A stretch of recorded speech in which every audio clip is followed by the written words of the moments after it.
Bike TV. It was my second time only watching a World Cup from the side. Last time was in 2014 in Whistler when I broke my elbow. And it gave me a new perspective and I thought I would share 10 of the coolest facts of the weekend. One of the coolest things of the weekend is that we were back to a 2 days racing format. And we've not seen this kind of racing over the last few years. It was 2 very long days out for the racers. It brought some kind of adventure to the racing, and I think everyone kind of missed it.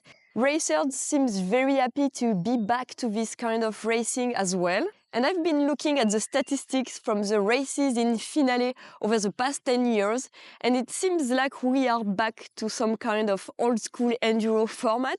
The second fact is that being a spectator on an Enduro World Cup is actually so exciting.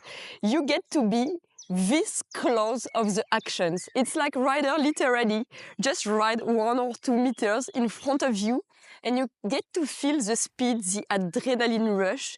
And I was very surprised because I've never actually be outside of the tape, not racing myself. And I was just so excited. On stage 2, I met an Australian family that was just so keen to cheer for racers.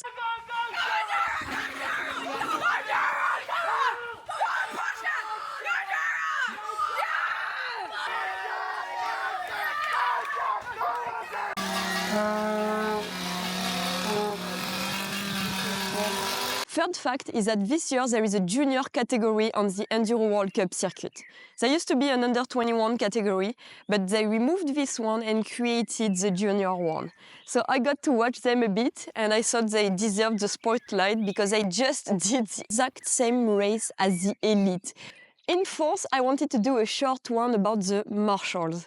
They are volunteers that ensure race safety. They are doing the start, they are in the finish area, they are at the fit zone, and they just are the reason why racing can exist. So this point is to thank every marshals, volunteers that are behind the scenes working so the racers can do their thing. 5 and a fact. It's just a rider's point of view. So let's hear what they have to tell us about the weekend in Pietra.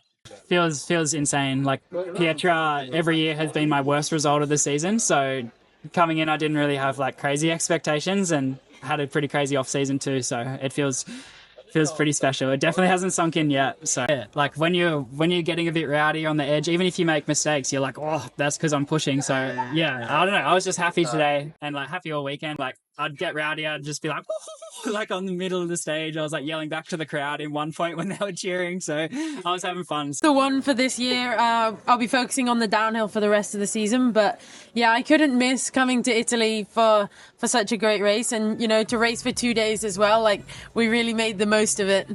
In 6, I wanted to catch up with some of the privateurs because this is going to be as well one of the focus on my YouTube channel, to show Enduro in its entire picture. This weekend, I got to speak with Raffaella Richter, the German riders, and she has a unique setup. In the sense that my boyfriend welded and he's the welder and like makes everything in the production side. And I do some marketing or like help out wherever I can. It's just super special. So the geometry is custom as well. So it's not a medium, not a small, but something in between. Then also some cool components. I try to choose my sponsors local. 7 is a random statistic. But in Pietra Ligure on the podium, we had 3 elite riders on flat pedals and 3 elite riders on clipped ones. Number 8 is about backpacks. They truly made a comeback this weekend.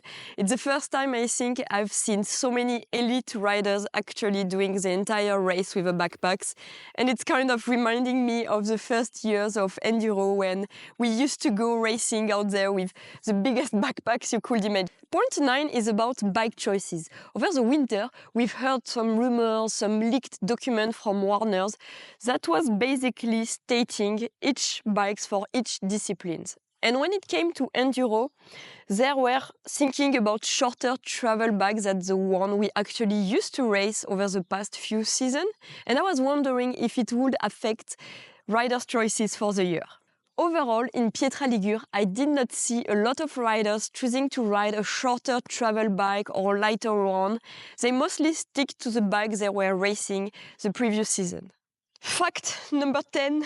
It's actually insane the amount of work the media are doing to cover an enduro race. I think as a racer, I never quite understood how much they run from one stage to another to make sure they can cover all of the women elite, all of the men elites. But I was with them all weekend and I get to witness how much work it is, and it was actually cool to get this behind the scenes perspective.